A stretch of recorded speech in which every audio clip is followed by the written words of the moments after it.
تیسری ہستی کا ذکر شروع کروں گا، پورا نہیں، انشاءاللہ زندگی رہی کل پورا کروں گا. جندب ابن جنادہ، کل میں نے بتایا تھا نا خالد ابن زید خزرجی یعنی ابو ایوب انصاری کے بارے میں تھوڑا تھوڑا بتا رہے ہیں. کیوں؟ دیکھیے میں نے یہ وہ نام ہے جیسے جناب ابو ذر غفاری کہ ان پر میری پورے 20-25 منٹ کا پروگرام موجود ہے، لوگ دیکھتے رہتے ہیں، تکرار نہ ہو جائے، اس لیے میں مختصر ذکر کروں گا، مگر آج بھی اتنا بھی مختصر کے بعد شروع کر رہا ہوں. کل زندگی رہی تو انہی سے بات شروع کریں گے. جندب ابن جنادہ زبان جاہلیت کا انقلابی، زبان جاہلیت کا انقلابی. کیا مطلب انقلابی؟ ابھی حضور کی بعثت نہیں ہوئی، یعنی حضور نے اپنے نبی ہونے کا اعلان نہیں کیا. ابو ذر غفاری کچھ نہیں جانتے کسی چیز کے بارے میں، لیکن فطری طور پہ ایسا انقلابی ہے کہ اس زمانے میں بھی بتوں کی پوجا نہیں کرتا تھا، نہیں کرتا. کہتے کیا بت، کیا دے گا تم؟ ان کے اپنے بنی غفار کے 2 بت تھے، نائلہ اصاف، اور ان کے ساتھ عجیب عجیب داستانیں مشہور تھیں. بھائی میں آپ کو کیا بتاؤں، یہاں سے بیان بھی نہیں کر سکتا. نائلہ اور اصاف، ایک تو ہوتی نا رومانٹک داستان، وہ لیلا مجنوں والی، کوئی سسی پنوں والی، وہ اس سے بھی آگے کی تھی بھائی، وہ اس سے بھی جب پڑھیں گے تو آپ کو معلوم ہوگا کہ کیا کچھ لکھا ہوا ہے. بھائی بیان بھی نہیں کیا جا سکتا، بیان کر ہی نہیں سکتا، کیا بیان کریں. وہ عجیب عجیب داستان، اور لوگ منتیں ماننے ان پہ آتے تھے. نئے نئے جوڑے جس کی شادی نہیں ہو رہی، جن کا قبیلہ مخالف ہے لڑکے لڑکی کا، تو ایسے بھی دیوتا تھے جناب ان کے. وہاں جاتے، خدا نہ کرے آج ایسا نہ ہو رہا ہو کہیں کہ بھائی عشق کی علامت ہے فلاں مزار، وہاں چلے جاؤ، نئے جوڑے چلے جاؤ اور وہاں تمہارا ملاپ ہو جائے گا. خدا کے بندو، یہ زمانے جاہلیت کے قصے ہیں. نائلہ اصاف کی اس لیے مثال دی جاتی، یہ زمانے جاہلیت کے قصے تھے. اور ان کے قبیلے کے بت بنی غفار کے نہیں جاتے تھے، یہ خانہ کعبہ نہیں جاتے تھے. کیوں؟ کیونکہ وہاں بت رکھے تھے. تو لوگ ان کو سب لعنت ملامت کرتے تھے اپنے زمانے کے لوگ کہ کیسا آدمی ہے، اللہ کے گھر نہیں جاتا. کیا کہتے تھے؟ اللہ کا. وہ کیوں نہیں جاتے؟ وہ اس لیے نہیں جاتے کہ وہاں یہ سب ہو رہا ہے، اللہ کے گھر میں یہ سب کچھ ہوتا تھا، نہیں جاتے تھے. ایک بار ماں باپ نے بہت سختی کی کہ چلو، تو ان کی خاطر کا تمہاری خاطر جا رہا ہوں، چلو. اچھا، اب طواف کرتے جاتے تھے، کمنٹس پاس کرتے جاتے تھے. بتی بت رکھے تھے نا چاروں تو. لات کو دیکھا، ایک کمنٹس پاس کیا، پھر باپ نے ایک تھپڑ مارا، سیدھا ہو جا، یہ خدا ہے، دیوتا ہے، رب ہے. آگے چلے، حبل کو دیکھا، ایک اور کمنٹس پاس کیا، پھر ایک تھپڑ مارنے مارا، سیدھا ہو جا، تجھے نہ لاتے تو اچھا تھا. توہین مذہب کر رہا ہے. کیا کر رہا ہے؟ توہین. ہائے ہائے، صلوات بھیجیے محمد آل محمد. لات، منات، حبل، عزہ اور نائلہ اصاف کے ساتھ تو وہ کیا ابو ذر نے کہ آپ سوچ بھی نہیں سکتے، میں یہاں سے بیان بھی نہیں کر سکتا. اور اس کے بعد تو ماں باپ نے ہاتھ پکڑا، خانہ کعبہ سے باہر نکالا، خود بھی مرے گا، ہمیں بھی مروائے گا. کیا کر رہا ہے تو واپس ہی چلا جا. کہا میں واپس جا رہا ہوں، تم لوگ کرو، جاؤ ان کی پوجا، ان کی عبادت تم کرو، مجھ سے نہیں ہوتی. انقلابی تھا، جانتا تھا سب جھوٹ ہے، فراڈ ہے. لوگوں نے مال بنانے کے لیے، پیسہ کمانے کے لیے سب دکانیں سجائی ہیں. ابو ذر ایسے تھوڑی قیامت تک ابو ذر کا نام رہے گا. کیوں کہا جاتا ہے ابو ذری لہجہ؟ ابو ذر زمانہ، آیت اللہ طالقانی کو کہا جاتا تھا ابو ذر زمانہ. کیوں؟ کسی کو خاطر میں نہیں لاتا تھا. وہ مرد بزرگ ابو ذر کی طرح للکارتا تھا سب کو. شاہ کے دور میں زندانوں میں رہا، شکنجوں میں، شکنجے یعنی ٹارچر سیلوں میں رہا. وہ لوگ کوئی اس کی زبان نہ روک سکا، کہ اس کی زبان پہ تالا نہیں ڈال سکا جب تک کہ وہ زندہ رہا. مر گیا، آج بھی اپنا لہجہ دوسروں کو دے کر چلا گیا. اس کی قبر پہ لکھا ہے ابو ذر زمانہ، آیت اللہ طالقانی. صلوات بھیجیے محمد آل محمد پر. سمجھ میں آ گئی بات؟ بڑا مشکل ہوتا ہے نا ایسی باتیں کرنا. تو ابو ذر کے لیے کتنی مشکلات کھڑی ہو گئیں.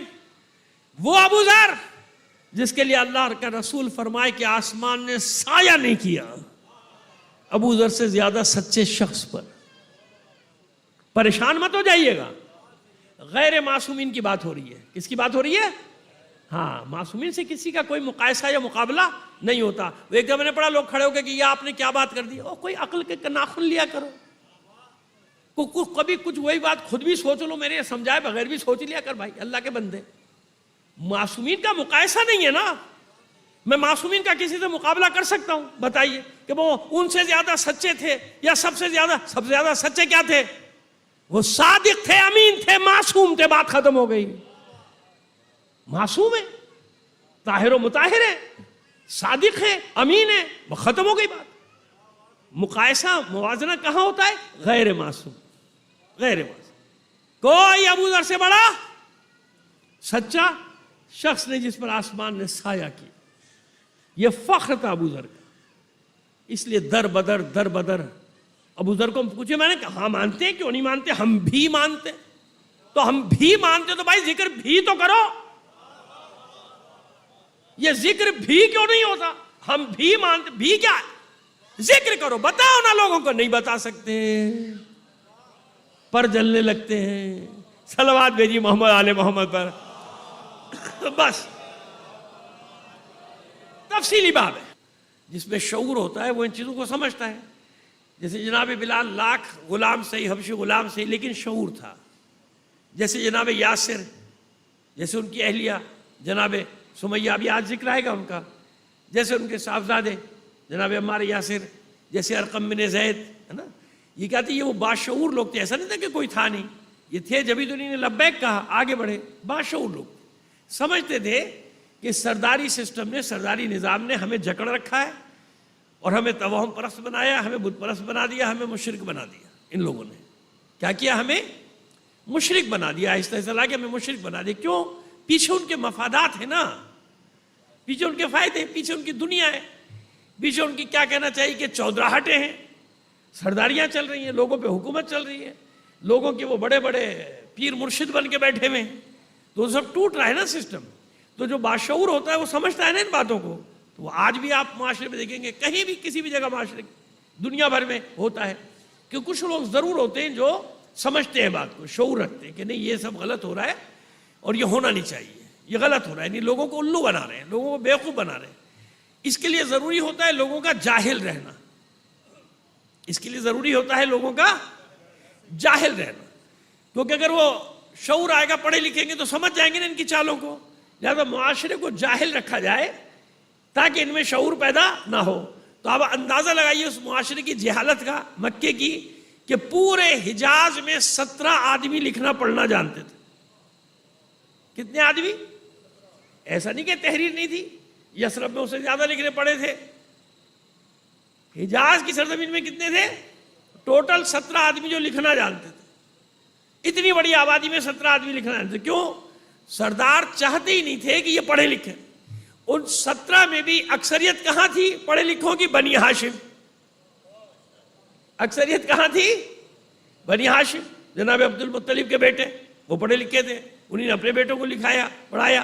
اب دوسری طرف آ جائیے تو جناب خدیجہ الکبریٰ سلام اللہ علیہا کا خاندان، صلوات بھیجیے محمد.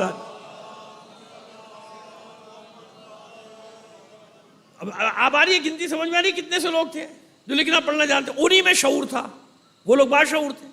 بس ایسے ہی فرد جناب ابو ذر غفاری جو جانتے تھے کہ یہ سب انہوں نے جال پھیلایا لوگوں کو بیوقوف بنانے کے لیے، لوگوں کو اپنے جال میں پھنسانے کے لیے. اس لیے ان کو جاہل رکھا جا رہا ہے. کوئی لکھنے پڑھنے کی طرف توجہ نہیں تھی. اور حضور نے کتنی توجہ دی کہ جب ان کے قیدی پکڑے ہیں 70 کے قریب تھے نا، 70-72 جو گرفتار ہوتے بدر میں، تو ان میں سے الگ کیا لکھنا پڑھنا کتنے جانتے. تو جو لکھنے پڑھنے والے 6-7 آدمی تھے ان کو الگ کر دیا. ان کی ڈیوٹی کیا لگائی؟ 10-10 کو پڑھاؤ، تمہیں رہا کر دیا جائے گا. مدینے کے 10-10 بچوں کو لکھنا پڑھنا سکھاؤ. حالانکہ کافر تھے نا، وہ بت پرست تھے نا، لیکن لکھنے پڑھنے کا کام ان سے مل رہا تھا، لے لو. اب یہ تو سنت رسول ہو گئی نا کہ اگر اچھی چیز کافر سے بھی ملتی ہے تو علم کے معاملے میں، یہاں کافر سے بھی لیں گے تو جہالتیں ہی لیں گے، علم نہیں لیں گے. وہ بھی چھانٹ چھانٹ کے ان کو جہالتیں دیتا ہے، یہ ساری جہالتیں لیتے جاؤ، ٹیکنالوجی تمہیں نہیں دیں گے. صلوات بھیجیے محمد آل محمد پر.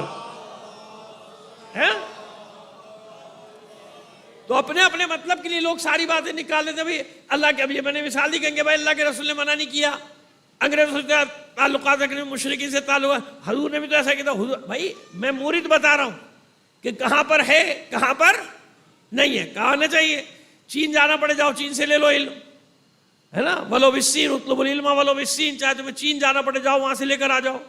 اور وہ چین ہی ہے بھائی. وہ ہمارے یہاں بھی بڑے بڑے بقرات پیدا ہو گئے، اس سین کے بھی الگ الگ مطلب نکالنے شروع کر دیے. عربی میں چین کو سین ہی کہتے ہیں اللہ کے بندو. اور اس وقت کیونکہ سب سے دور چین تھا، یعنی ضرب المثل دی جاتی تھی نا، ضرب المثال دی جاتی تھی، وہ چین کی مثال دی، وہ سین وہاں تک چلے جائیں گے، ہم نہیں چھوڑیں گے تمہیں، کاشغر تک چلے جائیں گے، ہے نا. تو یہ وہ سین ہی تھا بھائی. اس کو پتہ نہیں کیا کیا لوگ بنا دیتے ہیں، ہم سمجھاتے ہیں تو ہمیں سمجھتے ہیں، وہ کہتے ہیں ان کا عقیدہ صحیح نہیں ہے. 1 منٹ میں فتویٰ آتا ہے کہ عقیدہ صحیح نہیں ہے. خدا کے بندے، بات دلائل پہ ہوتی ہے، تاریخی حقائق پہ ہوتی ہے. ایسے تھوڑی ہوتی ہے بات کہ تم نے کہہ دیا وہ ختم ہو گئی بات، ایسے کیسے ہوگا. ولو بالصین یعنی چین چین چین چین، یہی چین یہاں تک بھی جانا دور کی وجہ سے بتایا تھا. آئیے آگے بڑھائیں بات.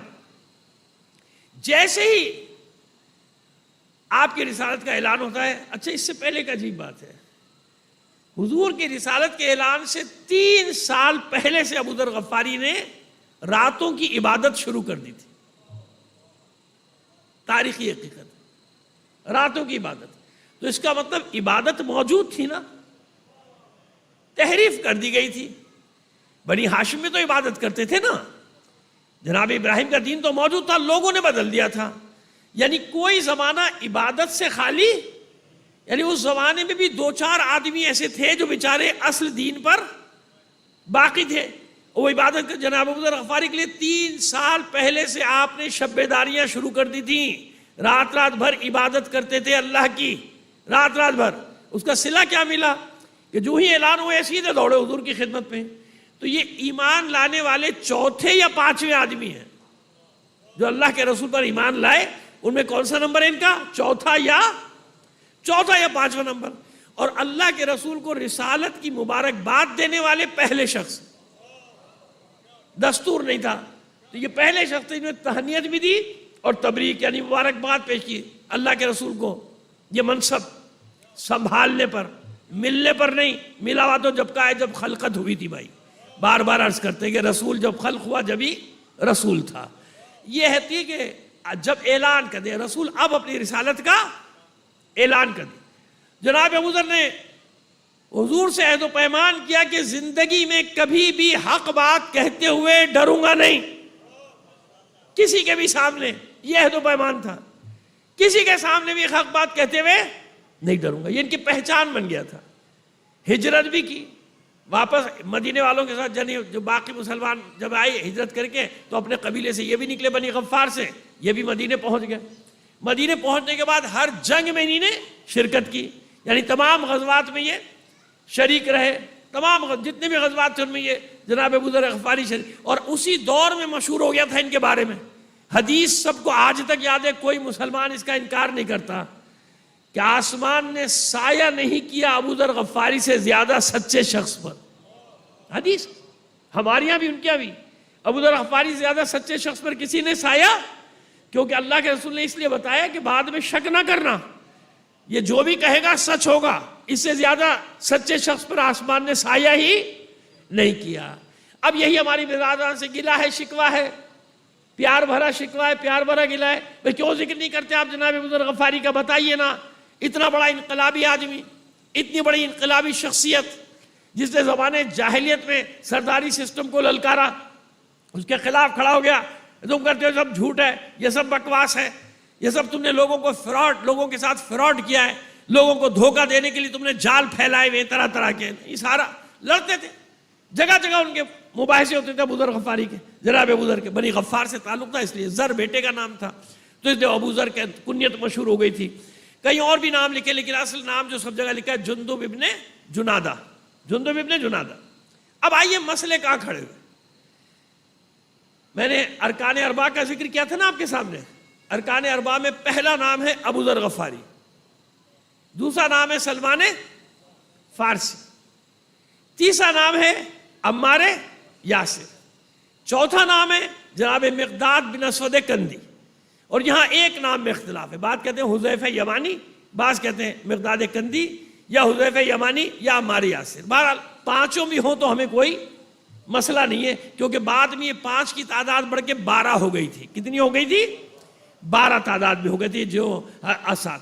تو پہلے دن سے تمام واقعات آپ کے ذہن میں ہیں، پہلے دن سے جو فرد علی کے ساتھ کھڑا تھا، یعنی وہ 3-4 افراد، ان میں ایک کون ہے؟ جناب ابو ذر غفاری، جن کا بحث مباحثہ اور جنہوں نے وہاں دلیل دی کہ یہ نہ کرو، اکثریت یا طاقت کے بل پہ یہ منصب نہ لو، کیونکہ پھر یہ رسم بن جائے گی، جس کے پاس طاقت آئے گی وہ خلیفہ بن جائے گا۔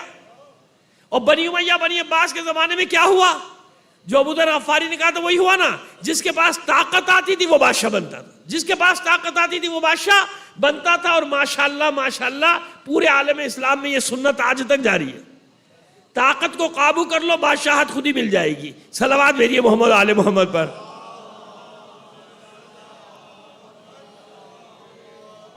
ایک صحابی ہیں، ان کا نام ہے حضرت معاویہ ابن ثعلبیہ، پورا نام میں نے لے دیا اس لیے، حضرت معاویہ ابن ثعلبیہ۔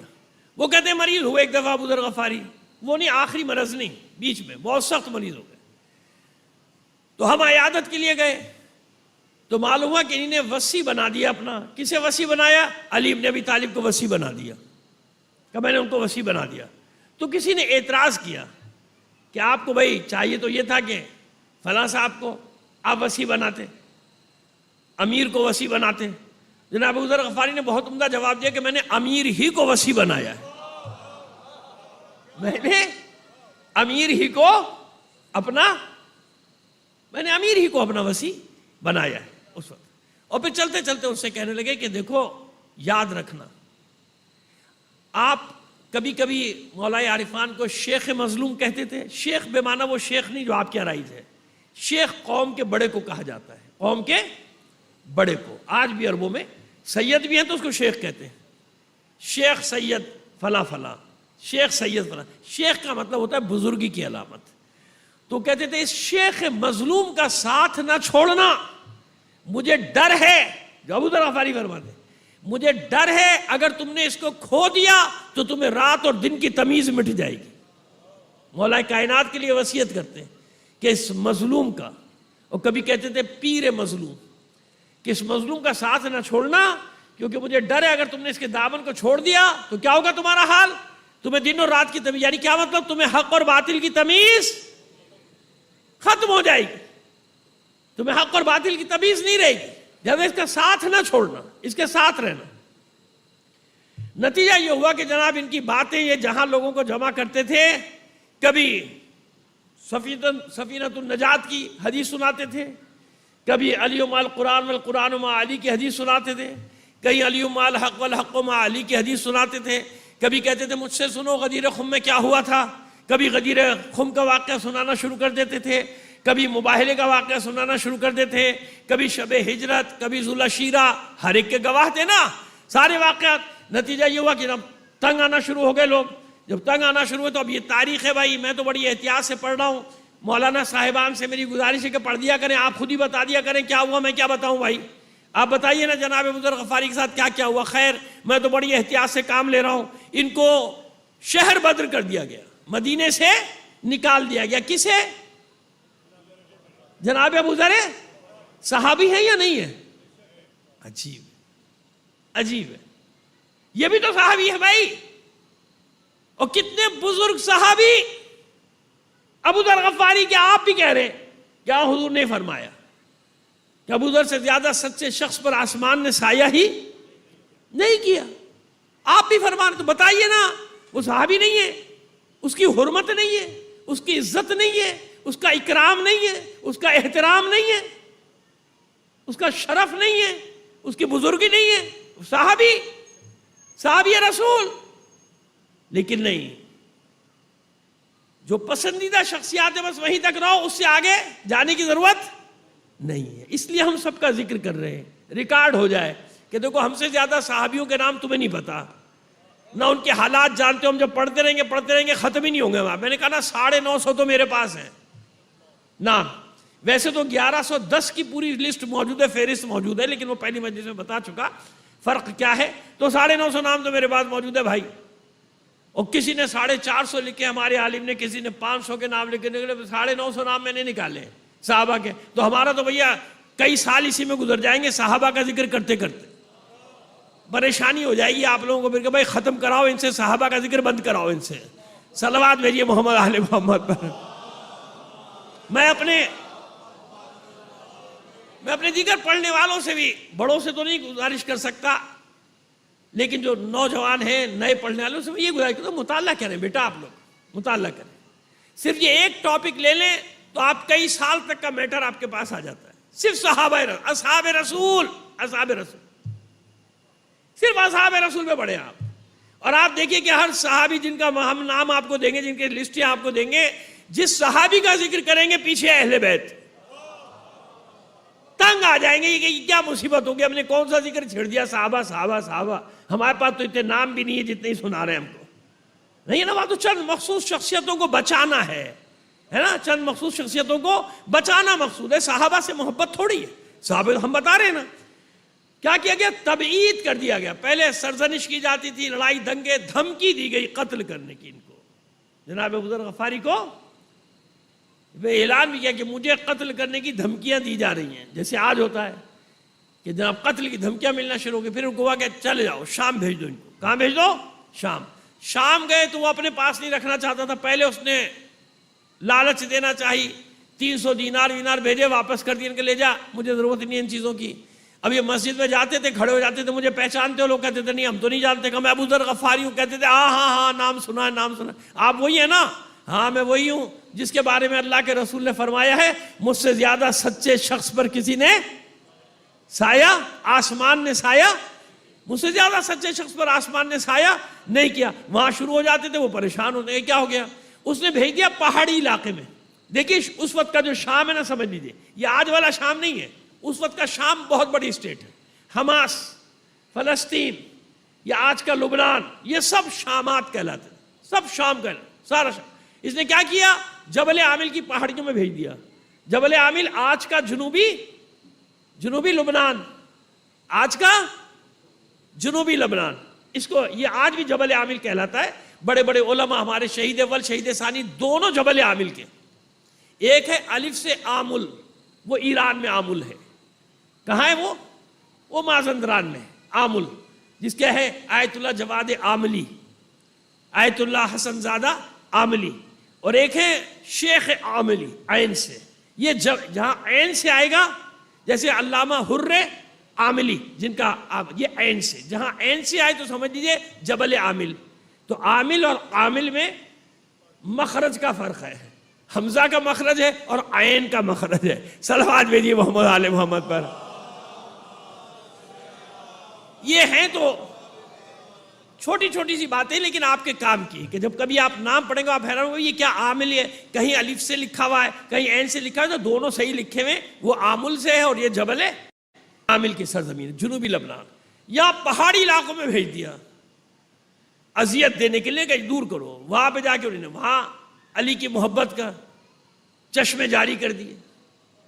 اب وہ جناب پہاڑوں سے لوگ اتر کے آتے تھے، معلوم ہوتا تھا صحابی رسول جمع ہو جاتے تھے. جب جمع ہو جاتے تھے تو یہ پورا علاقہ، بحرین کا علاقہ، بحرین بھیجا، بحرین بھی شام میں تھا، بحرین بھیجا، جبل عامل بھیجا.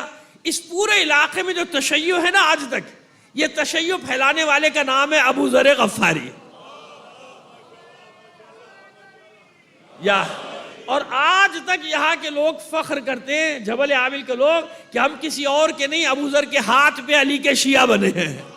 اور دیکھ لیجئے کیسے شیعہ ہیں نا بالکل ابوذر جیسے.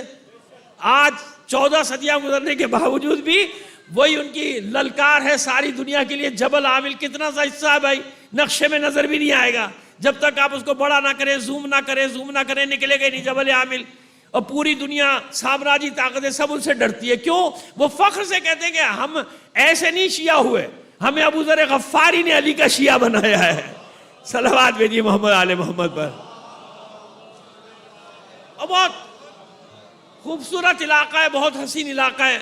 کچھ لوگ ہو کے آئے, میں بھی ہو کے آیا ہوں, زائرین جاتے ہیں تو وہ راستہ بند تھا نا شام کا, تو وہاں سے ہو کے جانا پڑتا تھا, تو اس میں موقع مل جاتا تھا, بال بک بھی چلے گئے, زیارتیں بھی کر لی, سب کر لی. اکثر میں اکیلا نہیں بلکہ آپ جانتے ہیں کہ اکثر زائرین ماشاءاللہ ہو کے آئے, میں کوئی کارنامہ نہیں بیان کر رہا کہ میں وہاں ہو کے آئے ہوں, میں بتا رہا ہوں کہ اب تو جاتے ہیں نا لوگ, دیکھتے ہیں کتنا خوبصورت علاقہ ہے شام کا. اس کے بارے میں ایک بات اور بتا دیں آپ کو, چلیے بات آ گئی, بچوں کی نالج میں اضافہ ہو جائے گا. یہ دمشق جو ہے نا, دمشق شام کا پائے تخت, کیپٹل, یہ دمشق دنیا کا سب سے قدیم کیپٹل ہے.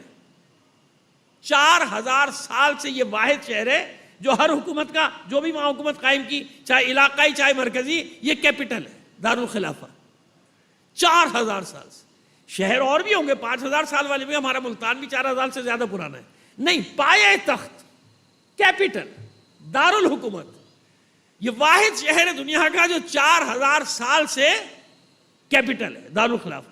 اس لیے اس کو انسانی ورثہ قرار دے کے پرانے دمشق کو محفوظ کر دیا. اب نیا شہر باہر ہے نا, دیکھ لیجیے آپ, بیچ میں وہ پرانا دمشق, اس کو پورا محفوظ کر دیا. رینوویٹ کرتے رہتے ہیں لیکن شہر کا نقشہ وہی ہے پرانا جو اس وقت تھا 1400 سال پہلے, وہی نقشہ آج بھی موجود ہے اس کا. اس میں کوئی وہ لوگ بھی ترمیم تبدیل نہیں کر سکتے. ہاں رینوویٹ ہو جائے گا, پرانا ہو گیا نیا کر دو, رنگ کر دیا, روغن کر دیا, جہاں سے ٹوٹ رہا ہے بنا دو اس کو دوبارہ سے, لیکن ہے تو وہی کا وہی. اور بالبک میں وہ رومن قلعہ جہاں سے وہ اس سرحدوں کی حفاظت کیا کرتے تھے, وہ بھی 4000 3,500 سال پرانا قلعہ ہے جو بالبک پہ رومن قلعے کے نام سے مشہور ہے, موجود ہے. میں وہاں ہو کر بھی آیا. تو یہ اس لیے بتا رہا ہوں کہ ساتھ ساتھ آپ کو یہ تھوڑی سی معلومات بھی ہوتی چلی جائے. ہم جب چھوٹے سے تھے نا تو ہمیں بہت ساری معلومات ویسے ہی مل جاتی تھی, ضروری تھا کہ اسکول سے مل جاتی تھی. لیکن آج کل اخبار کا رواج ختم ہو گیا, سب ختم ہو گیا, کچھ ہے نہیں. موبائل ہے اور بچے ہیں اور دنیا ہے ختم, موجودہ دنیا جو کچھ ہے وہی ہے. جنرل نالج جس کو کہتے ہیں نا, جنرل نالج ہمارے بچوں کی نہیں ہے, مان لیجیے آپ, مان لیجیے نہیں ہے. معمولی سوال کرتے ہیں ان سے, ان کو نہیں معلوم ہوتا کہ نہیں پتا. تو یہ اس لیے تھوڑی سی بچوں کے لیے میں اضافی معلومات دیتا جاتا ہوں. خیر, اب وہ شام سے خط لکھا گیا, بھائی شام تیرے ہاتھ سے گیا, میں کچھ نہیں کر سکتے, صحابی رسول ہے, اور یہ کھڑا ہو جاتا ہے ہر جگہ, اس کا احترام ہے, لوگ اس کے پیچھے چلتے ہیں. شام چلا جائے گا اگر تو نہیں یہاں رکھا. تو پھر کہا گیا کہ اس کو بے پالانوں کے اونٹ پہ بے رحم آدمی کے ساتھ بھیجا جائے جو بے رحمی سے بغیر رکے دوڑاتا ہوا اونٹوں کو لائے.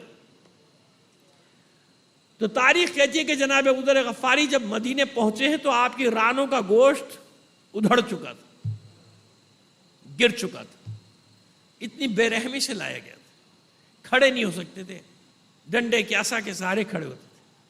لیکن آنے کے بعد پھر وہی اپنا مشن, وہی مشن.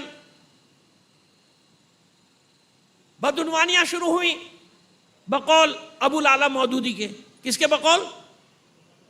ہاں بھائی ریکارڈ ہو رہی ہے نا بات. بقول حضرت ابو العلا مودودی کے بدعنوانیاں شروع ہو گئیں, اقربا پروری شروع ہو گئی, رشتہ داروں کو نوازا جانا شروع کر دیا. اسٹینڈ لے لیا جناب ابوذر غفاری نے, یہ کیا ہو رہا ہے؟ بیت المال, غریبوں کا مال, مسلمانوں کا مال خاندان والوں کو بانٹا جا رہا ہے, رشتہ داروں کو بانٹا جا رہا ہے. اس کو لاکھوں دے دو, اس کو 5 لاکھ دے دو, اس کو 10 لاکھ دے دو. سرمایہ داری نظام آنے لگا, ملوکیت آنے لگی. بقول ابو العلا مودودی کے, میں نہیں کہہ رہا, کون کہہ رہا ہے؟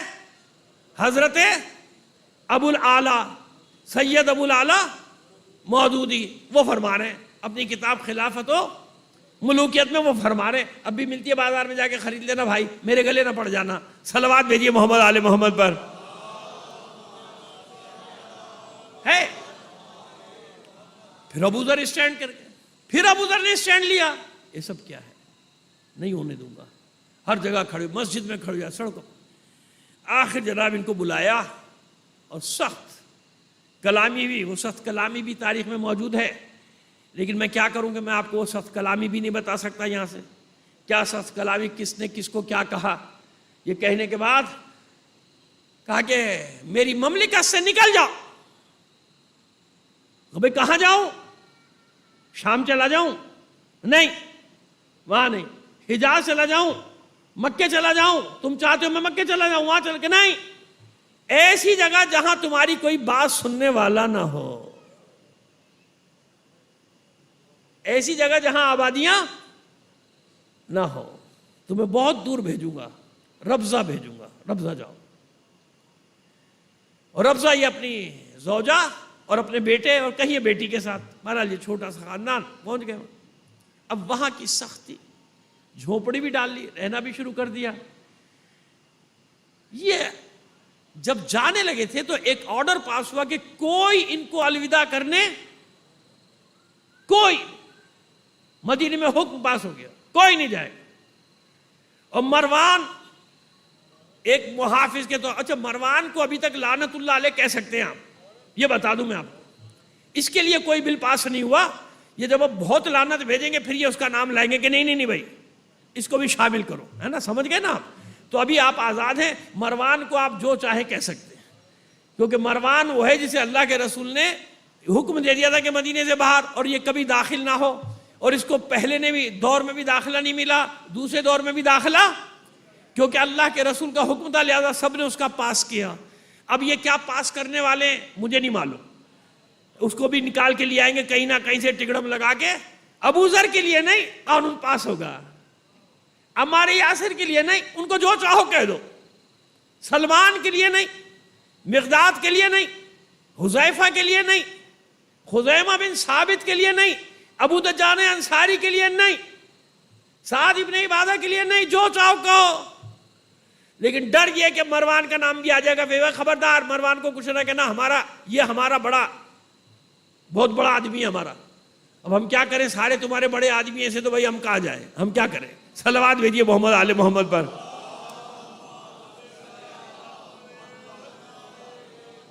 تو مروان لعنت اللہ علیہ، اور ابو الاعلی مودودی نے بھی اسی پر ملبہ ڈالا ہے، مورخین نے بھی اسی پر ملبہ ڈالا ہے، ہم بھی اسی پر ملبہ ڈالتے ہیں، ٹھیک ہے نا بھائی؟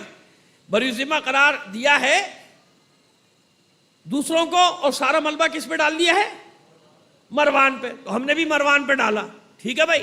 چلو میں مروان نے کیا جو کچھ بھی کیا تھا، لیکن جیسے ہی مولا عارفان کو معلوم ہوا کہ ابو ذر کو نکالا جا رہا ہے اور حکم یہ کہ کوئی نہ جائے، تو آپ نے جناب عقیل کو ساتھ لیا، جناب عمار یاسر کو ساتھ لیا، اپنے دونوں صاحبزادوں حسن حسین کو ساتھ لیا، اور عبداللہ ابن عباس یعنی عباس ابن عبد المطلب کے چاروں بیٹے، عبداللہ ابن عباس، عبید اللہ ابن عباس، قسم ابن عباس، فضل ابن عباس، چاروں بیٹے، یعنی پھر چاروں چچا زاد بھائیوں کو ساتھ لیا، عباس ابن عبد المطلب کے چاروں بیٹے، یہ سب کے سب، ان کے علاوہ ان کے تو نام ہیں باقی اور بھی، بنی ہاشم کو ساتھ لے کے گئے ابو ذر غفاری کو رخصت کرنے کے لیے۔ جب مروان سے تو میں بھی، تو مولا نے ایک تازیانہ مارا تھا تو اپنا اونٹ لے کے وہ بھگ گیا وہاں سے، روتا ہوا آ جا کے شکایت کرتا، مجھے علی نے مارا، مجھے علی نے، پٹتے تھے پھر شکایتیں بھی کرتے تھے۔ عجیب ہے، تاریخ کے قصے بھی عجیب ہے، کیا بتائیں آپ کو۔ صلوات بھیجیے محمد آل محمد پر۔